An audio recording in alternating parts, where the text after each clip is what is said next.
Bienvenidos, vamos a continuar con el desarrollo del curso Modelamiento y Mejora de Procesos. En esta oportunidad vamos a ver el módulo 5, referido a la metodología planear, hacer, verificar, actuar, específicamente a la primera etapa que se refiere al planear.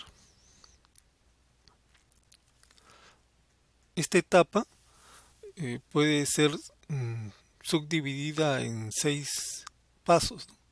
El primero de ellos es la descripción del proceso, referido al mapeo del proceso, ¿no? Donde se pueden identificar los subprocesos, actividades, el flujo, las entradas y las salidas del proceso que ha sido seleccionado para la mejora correspondiente. El 1.2 o el paso 2 consiste en medir el desempeño actual del proceso y definir el objetivo de mejora. Actualmente el proceso está en operación, tiene un nivel de desempeño y ese nivel de desempeño tiene que ser medido. Para eso se utilizan los indicadores respectivos. Y luego de tener una medición específica de la situación actual o del desempeño actual, podemos plantearnos un objetivo de mejora. El paso 3 o 1.3 consiste en determinar requerimientos de información, es decir, tener clara la relación de datos verbales y datos numéricos que se requieren para desarrollar el análisis que nos lleve finalmente a la mejora que queremos lograr. El paso 4 o 1.4 implica ya el análisis del proceso, ¿no? Habiendo recopilado la información, esta tiene que ser analizada, ¿no? Y lo que el análisis nos debe dar como resultado es identificar dentro de un universo de posibles causas cuáles son las principales sobre las cuales se tiene que actuar justamente para lograr el objetivo de mejora planteado previamente. El análisis comprende análisis estadísticos y también análisis no estadísticos, ¿no? Como por ejemplo el análisis del flujo del proceso, donde uno puede identificar actividades que agregan y no agregan valor y también identificar algunos reprocesos que puedan estarse dando actualmente. El 1.5, paso 5, es desarrollar soluciones y seleccionar la más prometedora. El desarrollo de soluciones parte de las causas principales identificadas en el análisis. Las soluciones, en buena cuenta, son acciones que se tienen que tomar sobre esas causas principales justamente para eliminarlas o para reducir su ocurrencia y como consecuencia de ello lograr el objetivo planteado. Y finalmente el paso 6 o 1.6 es elaborar el plan de actividades. Este plan de actividades es el plan de implementación de la solución seleccionada, ¿no? Ya los análisis ya fueron hechos, o sea, este plan de actividades no involucra actividades de análisis, porque el análisis ya ha sido hecho. Este plan de actividades está referido específicamente ya a la implementación de la solución seleccionada.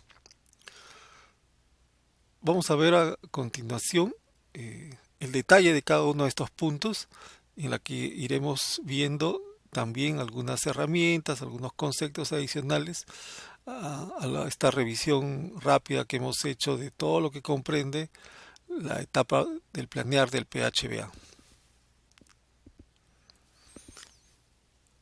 Veamos entonces el paso 1, ¿no? Describir el proceso. Lo vamos a pasar muy rápidamente porque esto ustedes ya lo han visto en el desarrollo del módulo 2, donde justamente o ustedes han revisado la parte teórica y práctica referida a lo que es el modelamiento de procesos, desde la identificación de los macroprocesos hasta el desarrollo del flujo de el proceso de menor nivel, ¿no? Ya sea un proceso o un subproceso según sea el caso. Eh, la intención en este primer punto del planear es justamente utilizar ese esfuerzo anterior de modelamiento que ya se hizo del proceso seleccionado. Acá básicamente vamos a hacer recuerdo de algunos aspectos ya tratados en el módulo 2. Lo que se tiene que hacer en esta etapa es recurrir a esos diagramas, esos mapeos hechos anteriormente. Ahora, también puede darse el caso de que uno pueda estar queriendo mejorar un proceso que no ha sido mapeado, ¿no? Entonces, para ello hay que hacer ese esfuerzo de mapeo. Y entonces ahí el mapeo más básico y más conceptual de un proceso es el que estamos viendo en esta lámina, donde uno pues tiene que identificar cuáles son las salidas y el cliente del proceso que queremos mejorar. Recuerden, las salidas son los entregables, ¿no? Bienes o servicios, y el cliente es el que recibe esos bienes y servicios. El cliente puede ser un cliente externo o también un cliente interno, ¿no? En el caso de que sea cliente interno, puede ser otro proceso o puede ser alguna persona o área, ¿no?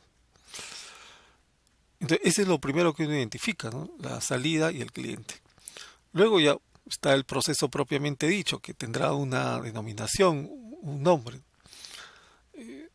Luego están las entradas o la entrada, entendiendo que la entrada también es aquel elemento que va a pasar por el proceso y que como consecuencia de ello se convierte justamente en la salida del proceso, ¿no? O sea, la entrada es aquel elemento que va a ser transformado en la salida del proceso.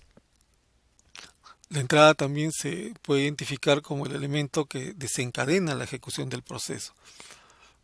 Es decir, tiene que existir la entrada para que el proceso comience a ejecutarse, ¿no? Por ejemplo, si esto fuera un proceso de manufactura, producción de bienes, ¿no? Ingresan las materias primas, va a pasar por un conjunto de actividades que es el proceso, y la salida va a ser el bien físico, ¿no? Pero también la entrada puede ser un elemento no tangible, ¿no? Por ejemplo, si estuviéramos hablando de un proceso de planeamiento, básicamente la entrada es información, ¿no? Igual esa información va a pasar por un proceso, ¿no? Un conjunto de actividades que van a transformar esa información en una salida, que es básicamente un plan estratégico, o también lo podemos ver la salida como los objetivos estratégicos y las estrategias, ¿no? Entonces, recuerden siempre, la entrada es el elemento que desencadena la ejecución del proceso, o también es el elemento que será transformado en la salida, ¿no? Bueno, el proveedor es quien suministra la entrada, ¿no? El proveedor, al igual que el cliente, puede ser interno o externo. Si es interno, igual puede ser otro proceso o una persona o un área de la empresa. Y bueno, y luego otros elementos adicionales son los recursos, que son todos los, como su nombre lo dice, todo lo que utilizamos para transformar, ¿no? Las entradas y las salidas, todos los elementos tangibles que se utilizan y que se consumen cada vez que yo ejecuto el proceso. Un recurso es la mano de obra, ¿no? Se consume el tiempo de la mano de obra, los materiales, equipos, máquinas, ¿no? Y los controles son aquellos elementos intangibles del proceso que regulan la ejecución del mismo, ¿no? Me dicen cómo debo hacerlo, cuándo debo hacerlo, ¿no? Y está referido a objetivos, a estándares, a especificaciones, a método de trabajo, instructivos, procedimientos, eh, objetivos, metas, planes, eh, políticas, normas legales, ¿no? Son todos aquellos instrumentos de gestión que de alguna manera eh, regulan la ejecución del proceso.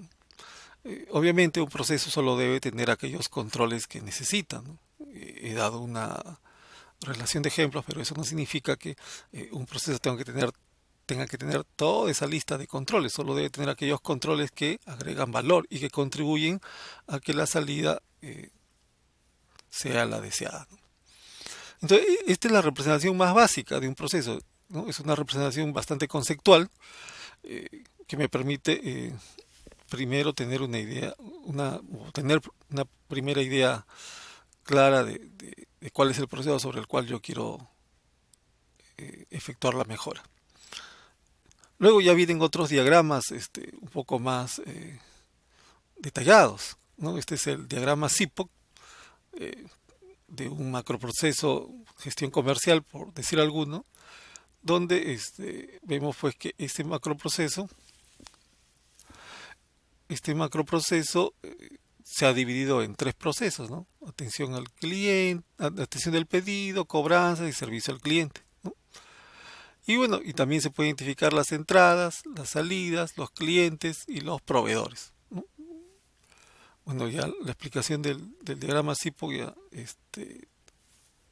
no lo vamos a desarrollar tanto, porque ustedes, como repito, lo han visto en el módulo 2. Y bueno, y podemos seguir detallando y ya puedo tener el flujo del proceso, ¿no? Ya el proceso específico sobre el cual quiero desarrollar la mejora, y tengo modelado todo el proceso, ¿no? Donde están las diferentes actividades, ¿no? Los actores o responsables de ejecutar las diferentes actividades. Está el inicio con la respectiva entrada, donde claramente debe estar enunciada la misma, y de la misma manera el fin y las salidas, ¿no? Que también cada una de ellas debe tener estar específicamente identificada. Entonces, ese es lo primero que uno debe desarrollar en la fase del planear. Tener claramente modelado o mapeado el proceso que quiere mejorar.